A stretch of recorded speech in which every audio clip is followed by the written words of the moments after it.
Well, during his campaign for a second term in office, then White House hopeful Donald Trump pledged to close the U.S. Department of Education in Washington, D.C., and send the education work and the needs back to the states. Great idea. But what will it take to get this done? What will be involved in eliminating the Department of Education? Joining me now to discuss this question and much more is Meg Kilgannon, Senior Fellow for Education Studies here at the Family Research Council. She previously served in the U.S. Department of Education during the first Trump administration as Director of the Office of Faith and Opportunity Initiatives. Meg, thanks for joining me for this conversation. Thanks for having me, Tony. All right, so first off, I want to get your reaction to the pick of former Trump administrator of the Small Business Administration, Linda McMahon, as the Secretary of Education in this term. Well, I like this pick. I had her on my bingo card going to commerce, but I love her at education. I think that we need someone who is not a part of the educational industrial complex to be in charge of this department so that it can do the work that the American people want it to do until we try to shut it down, which we'll talk about in a minute. But I think that she is obviously a very trusted member of the Trump team. The president-elect entrusted her to run the transition for his team, which was where we saw the first Russiagate things happening. And so she's obviously a highly regarded person in his world. And I think that's a good sign for education. I think it's going to be an important topic for the president. And I think that she is going to hit the ground running. So big task to actually uproot a federal agency. I mean, to eliminate a total bureaucracy. I mean, this is a pretty big one. Now, I've talked about this, and you and I have talked about it on the program before. While they don't give a lot of money to the state, averages somewhere between 7 to 10% of the public education funds come from the federal government. But they have not just strings attached, they have cables attached to those dollars that they send. How might they go about this process of sending the power and the authority back to the states? Well, you need an act of Congress to eliminate the Department of Education and to send the money directly to the states. So it's going to be a heavy lift, and the people running the Department of Education aren't going to necessarily be in charge of that part of it, right? But right now we have not much money and a lot of strings, a lot of difficult, ridiculous strings and cables, as you described them. But I think that it might be possible to get to 60 votes on a bill to undo the Department of Education if you gave them more money with the promise of fewer strings. And by that, I mean, if you sweetened this deal with the idea of increasing Title I spending and increasing spending for special needs students under the IDEA Act, the Individuals with Disabilities Act, you might be able to get a surprising coalition of people to support closing down the Department of Education in Washington, D.C. And I think that is something that the left is sleeping on a little bit here when they like to scream about the fact that the Department of Education is threatening to be closed. But I think you could find a coalition of the willing on this with the right sweeteners. Could this be accomplished through reconciliation? Since that's a budget mechanism, we're talking about government spending. Could that be a means of going after this without having to have to meet the 60-vote threshold? I think that's a working theory that's out there. I think that is something that is on the table as a potential option. But there are a lot of things you can do with the department in terms of you could spin off the student loan portion of the work of the department, for example, to an agency like the Department of Treasury, which is really where that kind of thing should be housed in the first place. And so that would greatly lessen the budget of the department itself, right?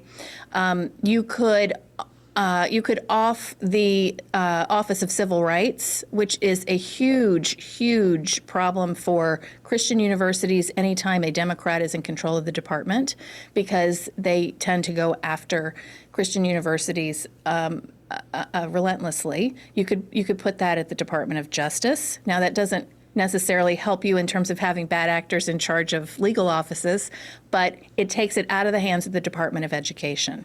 So the less work we have generated by the department, it makes it easier and easier to wind it down and then eventually to shut it down. So I think all of those kinds of ideas are on the table.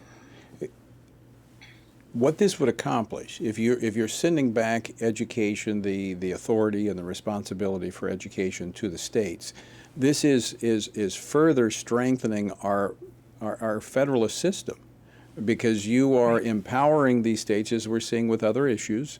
They are being empowered, and through that, when they succeed, people around the country are going to be voting with their feet by going to states that are successful economically, states that have a strong moral foundation, they're safe, strong families because they have got good policy. So you're going to see states like, California, New York, people are going to be continuing to flock out of those states. So this will only accelerate that which is already happening across the country, in my view. I think that's right. I mean, right now the Department of Education is being used to enforce blue state values on red states. And a great example of that is this Title IX rule that they've issued that is enforcing a gender ideology framework around the idea of protecting women and men in sports and schools. Essentially, it was to provide non-discrimination on the basis of sex in education. And that's been just completely perverted under this Title IX paradigm that we have now. Now, the new folks coming in are not going to be able to turn on a dime and undo that rule immediately. You have to go through notice and comment. You have to write a new rule. You can't just say we're not going to enforce this right now. It will unfortunately be the law of the land. It's enjoined right now. We're waiting decisions in the Sixth and Fifth Circuits. So there are some states that are not required to operate under the new rule. And the states that are affected by the new rule are effectively have some version of this ideology already in their school systems. So it's going to be a lot of work. It's going to be a lot of complicated legal work. And then when you talk about, until you could maybe spend off student loans, having to go back and undo these lawless things that the Cardona administration has done to try to forgive student loans, this kind of whiplash that we see with the department going back and forth incessantly between two polarized ideologies is just very unhealthy for the nation, because you're talking about children who are caught in the crossfire of all this fighting. Well, that's a point that I've made with government as a whole, because this is actually. We've talked about it from a scriptural standpoint, because this is what happens when a country loses its moral compass, and it vacillates back and forth. And it's not back and forth, and it's not just marginally. It is extreme from one side to the other as people respond to the policies of the left, and it's not healthy. It's not healthy for our children, as you pointed out. It's not healthy for our relationships with our foreign allies, because they don't know what to expect from one election to the next. So let me ask you this about the Department of Education and what you have laid out and how complex it is. It's not just like flipping a light switch or turning the light switch off. Can it be accomplished in 4 years? Well, I think you can get a good running start in 4 years. And I think even if you could flip the light switch, you're going to have a long legal battle ahead of you when you try to actually close this department down, or any part of the federal government, unfortunately. So I think that there's going to be a team of people who are going to go in, and they're going to be willing to think creatively about how to best harness this department and to make it truly in service of families and students, and not doing the bidding of every radical interest groups that comes to the door and puts pressure on a president or the secretary. I think they also need a ideologically driven demolition crew. And what I mean by that is, and hear me out, is to go in and think creatively on how do we blow this thing up so that if 4 years from now you get the left back in control, which would be the pattern we've seen, they can't jump right back in and drive their agenda, just like what this administration did in pulling out of Afghanistan, leaving all of that equipment behind. They should have blown it up so that the terrorists couldn't have used it. I think we've got to have a creative crew that is at the same time working to make sure that they can't jump back in 4 years and use this Department of Education to continue indoctrinating our children where they left off.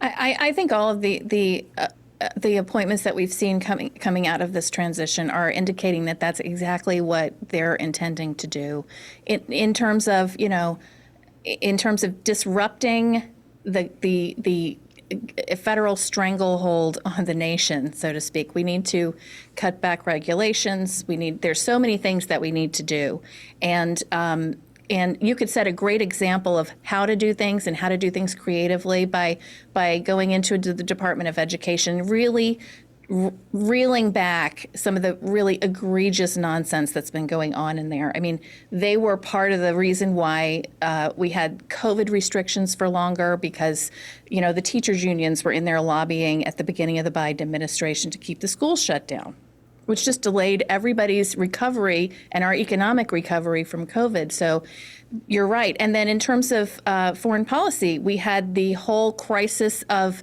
campus protests last year after the horrible October 7th attack. That is something, working on fighting anti-Semitism on college campuses is a really high priority.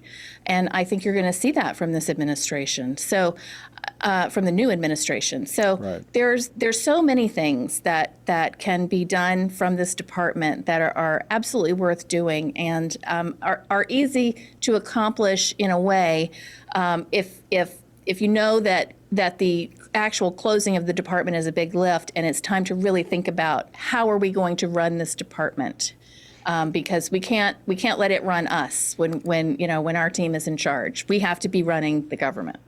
I don't know what makes the incoming secretary, once confirmed, better qualified. Was it the fact that she ran the Small Business Administration, or that she had a background in professional wrestling?